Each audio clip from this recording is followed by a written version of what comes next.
Hi everyone. So a little over a month and a half ago, I put out a video on how to start your sweet potato slips.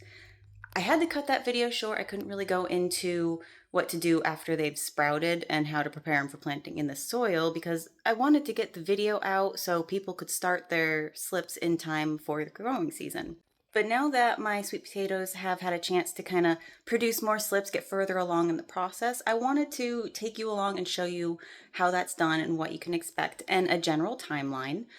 Also show you how to separate them from the sweet potato and get them ready for planting in the ground. So I'm gonna just do a little bit of recap. I'm gonna throw a little bit of the first video in here. So if you want to skip ahead, it's about a minute long if you've already seen that, and I will link it in the description if you want to use it as a reference. But after that minute, we'll go over where things stand now so you can get your sweet potatoes ready to be planted in the garden. Just grab your sweet potato, a little container of soil. Make sure it's nice damp soil. You just kind of get your sweet potato wedged in there. You don't need to bury it. You just want it making contact with the soil. And I like to add a cover on it. I'm not going to snap it down. I'm still going to let it breathe, but it'll trap some of the humidity in there, so it'll encourage it to sprout a little bit faster. Now, once it does start sprouting, I'll take the lid off and just let it grow because the lid will end up just getting in the way. I'm just going to go put my little sweet potato in a container up in a nice warm sunny spot. I'm going to actually put it in a windowsill up in my spare bedroom where I have all my seeds germinating, and just check on it from time to time, make sure it doesn't dry out. The end where it was attached to the plant is where your slips are going to happen, and you can see a little one starting right there. We do have a couple slips. We got that good one starting right there, and looks like another few are sprouting on the other side, even one further down. So that's what your slip is going to start out looking like. It will gradually get bigger. Those leaves right there will open up. And once it's 3 or 4 times this size, you can kind of see it's very tiny right now, you'll be able to just snap it off and put it in some water. Right. A few days later, they are growing a lot faster. So once it gets started, slips start coming along pretty quick. And it's actually got a couple of them on there. So it takes a while for them to get going, like 6 weeks, 4 to 6 weeks. But once it starts, it picks up the pace pretty quick. Well, I didn't check on it for a couple days because I got busy and we had a bit of a growth spurt. So I guess I am going to go ahead and show you how to separate the slip from the sweet potato. You do not need to let it get this big. Half of this probably would have been more than sufficient to separate from the sweet potato. You can let it get bigger and even wait until it gets roots down there, but you don't need to.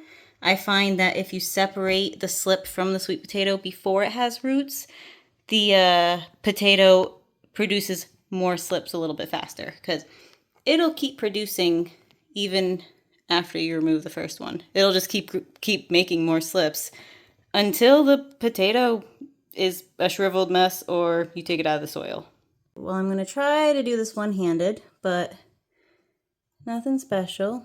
See where it connects to the potato, if it'll focus. There we go. Just want to carefully break it off.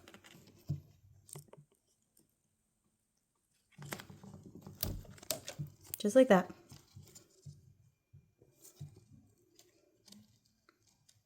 You can see kind of left just a little bit of a scar on the potato, and we actually have another slip starting right there, and then a little one right there. But after you separate it from the potato, just sit it in water. Let it root in the water, and once it's well rooted and your climate allows for it, you're out of your chance of freeze.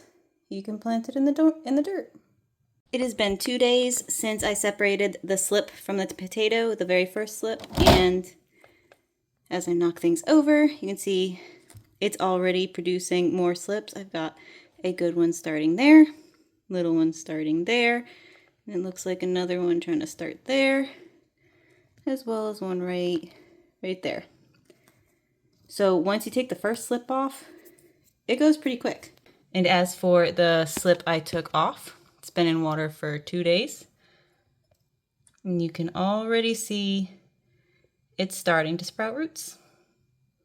So it moves pretty quick once it gets going. It just takes a while to get going. One last update, but it has been about 5 days since I separated this slip from the potato, and we've got a lot of roots. Feel free to clip off those lower leaves because it will root all along the stem. You can plant it a little bit deeper, and the more roots you get, the more potatoes you'll get because they will sprout potatoes along each of the roots.